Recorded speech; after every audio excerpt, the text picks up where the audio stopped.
Hello, it is March already. We have celebrated Nowruz, and I'm delighted to share our monthly highlights with you.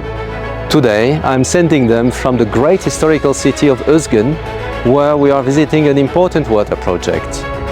I could see its important positive impact on people's life, on public health and on the environment. More than 15,000 residents have gained access to clean, safe and reliable water supply. And the brand new wastewater treatment plant was built, the first ever in this city. Earlier this month, I took part in the annual EU Ambassadors Conference in Brussels, a valuable opportunity to exchange with colleagues, particularly those working in Central Asia, but also to align priorities and reflect on our collective engagement across the world, including here in Kyrgyzstan. With the French embassy in the lead, we also launched the Spring of Francophonie, a celebration of linguistic and cultural diversity.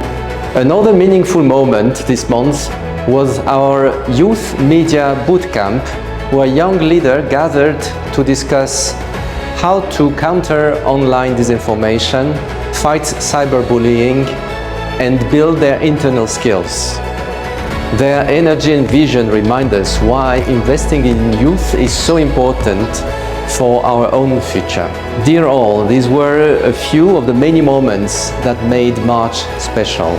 Stay tuned as we continue sharing the stories, explaining the partnerships and meeting the people behind our work in Kyrgyzstan. Görüşkünçü.